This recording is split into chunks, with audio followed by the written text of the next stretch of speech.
Peggy 18.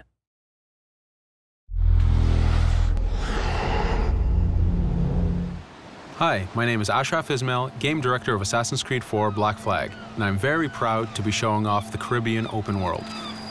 Here, we're going to start with Edward. After completing a few missions, he's met up with the assassins, but he's not yet bought into the creed, so he still has this selfish need for fame and fortune. Edward is one of the most unique characters we've created for the Assassin's Creed universe. He is a man who is still trying to figure out who he is in life and what he wants to get out of it. At this point in the story, he still wants that fame, so one way to get it is to complete these assassination contracts.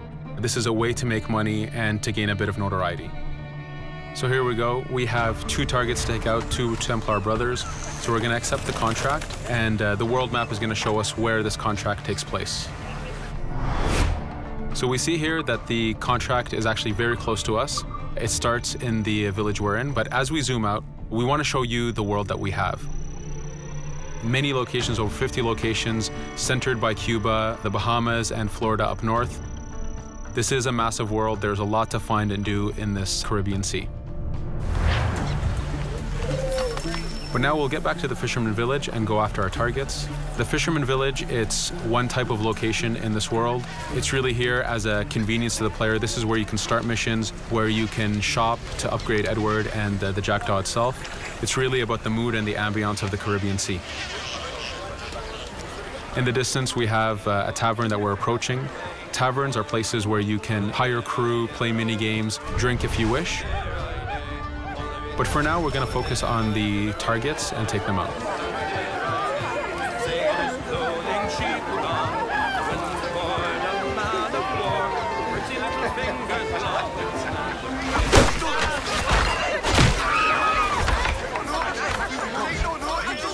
Now that we've taken out one brother, the other one's going to bolt. Just like classic ACs, we can chase him down and take him out that way, but there's many ways to complete this contract. We can use the new free aim system to shoot him this way, to eliminate him that way. We can jump onto the ship and take him out with his crew, but instead we're going to let him escape into the sea and follow him with the Jackdaw. This is your ship. This is the second main character of the game. You're going to have to customize and upgrade the ship as you go on this journey with Edward.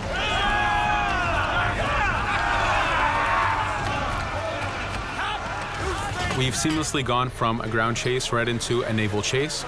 We could destroy the ship and complete the contract that way, but instead, using the spyglass, we can see that he's carrying a lot of rum. Rum is important in the economy system. It's one way of making a lot of money if you sell it properly. So instead of destroying the ship, we're going to plunder that ship. Fire! Here you can see the upgrades that we've made into the naval combat. Using the front cannons, you can shoot chain shots to slow down the ship. Using the new round shot mechanic of trajectory aiming, you can aim for the hull and do a lot of damage this way. This specific enemy is what we call a frigate. Frigates are the type of ships that you need to destroy as fast as you can, because the longer the fight lasts, the more damage they're capable of doing. We have other enemy types like the Charger or the Man of War. The Man of War is a massive ship capable of carrying over 100 cannons. These are ships that you really need to upgrade to be able to face. But now that this frigate has been demasted, we can start the boarding. Boarding, it's very important. You are a pirate. This is how you gain cargo. This is how you take on ships. So here we can start the boarding from any orientation or angle we wish. The distance even matters. If you get too close, the 2 crews will just jump right into each other. If you start a bit further, you can jump in the water and go in for a sneak stealth attack. We have 2 objectives to accomplish for this boarding. We can take out the captain, and we need to take out some of his crew. So using the swivel gun, we will efficiently take out a lot of the crew. And now we'll go for the captain using Edward's navigation abilities. Here, again, using the new free aim system, we have a dangerous enemy on the other side taking out our crew. We can easily take him out with a headshot. So what we see here is that 2 ships have come together to create this 3D environment where, using your assassin abilities to navigate, to be stealthy, you can take the advantage and get the kill by surprise. Now that we've taken out the captain, we still need to take out a few of the crew members to complete this boarding. Now that we've plundered the ship, we're going to gain that rum that we saw earlier, but we're also going to gain ammo and crew members and some gold. With every boarding, there's 3 options that you can do with that ship. You can gain crew members, you can send the ship to your fleet if you wish, or you can salvage a ship to repair the jackdaw if you took too much damage in the fight. In this case, since we did well, we're going to send the ship to our fleet. Now that we're back in the Caribbean Sea, we needed to make sure that every minute something is being advertised to the player, something new for the player to do. In this case, we have this uncharted location. These are what we call playas. We have over 75 of these in the Caribbean world. Every playa has something very important for the player to find, something that will help in upgrading Edward or the jackdaw. So it's in your advantage to explore these locations.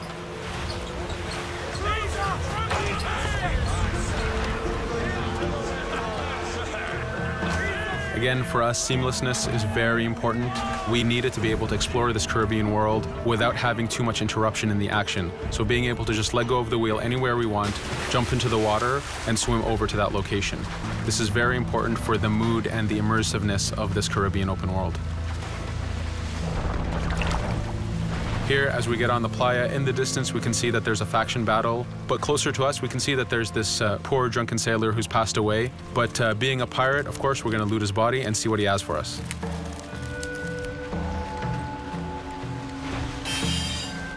So we found a treasure map. This treasure map is asking us to go to an island called Misteriosa. Every time you find one of these, you know that you're going to find a treasure that is linked to the progression of the jackdaw or Edward, so they are very valuable. Here we're going to take a look at that faction battle. We have a British ship facing off against a Spanish ship. We could jump in and take advantage of this opportunity, allowing each ship to weaken the other and for us to plunder both. But now we're going to make our way back to the jackdaw. Again, this is the second main character of the game. There's a lot of customization and a lot of upgrading to do on the jackdaw. You can upgrade all the weapons to fit the playstyle you wish. Now, as we get onto the jackdaw, we can see that the crew is cheering for us. Edward has a really close relationship with his first mate, Adewale, standing right there, and with his crew. And this is something that you'll see later in the demo, that we can lose and gain crew members. Again, using the spyglass, we can really see the contents of a ship, but you can also assess the danger and threat level of these ships. But for now, we're going to continue to Misteriosa to find that treasure. Here we've crossed into a harpooning zone. The harpooning system is connected to the hunting system, which is used for upgrading Edward himself. So you can upgrade the number of weapons he carries, the ammo that you can carry, and even his health. But for now, we've moved past that zone and we've got into a storm. Storms are very dangerous. If you're not careful, if you don't know how to navigate a storm, you will take damage to your ship and you will lose crew members. In the distance, we can see a water spout. This is a tornado in the ocean. These are very dangerous. They can suck you in, and when they do, they tear the ship apart and take out your crew. Here we can see its effect on a ship. This poor ship got sucked in and got destroyed. Storms are very dangerous, but we wanted the player to take advantage of this. When you've mastered a storm, when you know how these systems work, you can pull enemies into a storm and let the storm do damage for you. So there is a strategic element to using a storm in the world.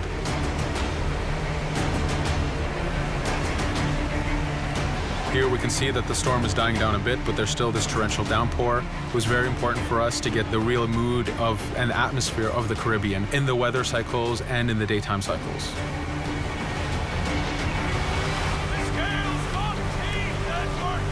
But here, since we've survived the storm, did pretty well, let's order our crew to sing. Sea shanties are a part of this game. It's a collectible that you can find in the world. So the more you find, the bigger playlist you have for your crew. But for now, we've made it to Misteriosa. So again, we're going to seamlessly get off our ship and explore this location. Misteriosa is a Mayan ruin. Mayan ruins are heavy with stealth and navigation capacities. There's a lot of treasures and hidden discoveries to be found in these locations.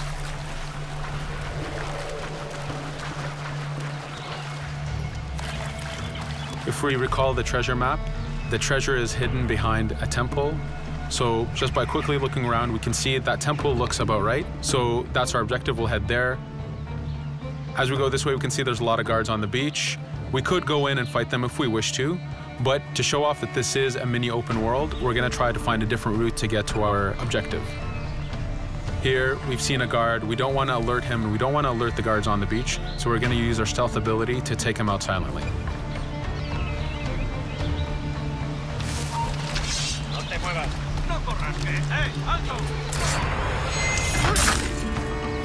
With AC3, we were able to push the navigation in the frontier, which means using natural environments like trees and rocks and so on. Mayan ruins are the perfect place where we mix man-made structures and these natural environments. So you really get to feel how far the navigation abilities of the assassin have come since the original game.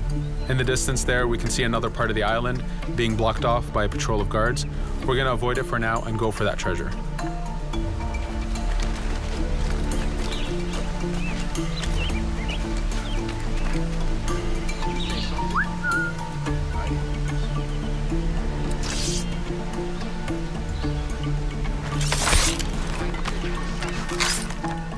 It's important for us to be able to give the players new tools, specifically for stealth. In this case, we have the blowpipe. Using the berserk darts, you make your enemies go crazy. Effectively, this means that they'll attack anything and everything in sight, including their own friends, animals, or Edward if he was in the way. So you do have to be careful with how you use it. But now that we've caused a distraction, if we happen to fall down there, at least there's already a bit of damage done for us. But using our navigation skills, we're able to get past that area without any trouble. There in the distance, you can see the jackdaw placed exactly where you left it when you got onto this location. It's really important for us to show the beauty of this Caribbean world. The Caribbean has some amazing vistas, and we pushed ourselves to replicate this in the game.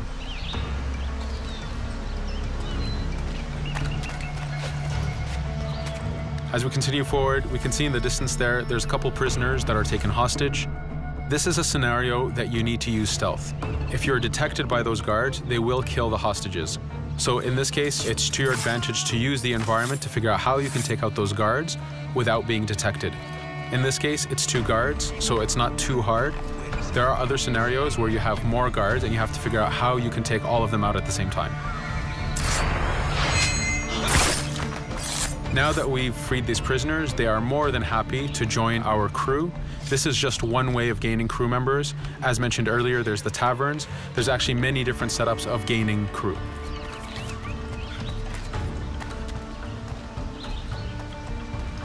Here, we're going to go back to the treasure map. We can see that the treasure is actually behind the temple near a fountain. So if we just look around, we can see that it's around here.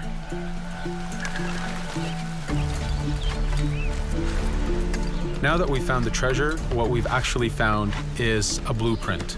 Blueprints are incredibly valuable for the upgrading of the jackdaw. This is how you can upgrade the biggest and most devastating upgrades of the ship. So here we're approaching a reach high point. Just like classic ACs, synchronizing with a reach high point reveals the contents of a location and the map itself.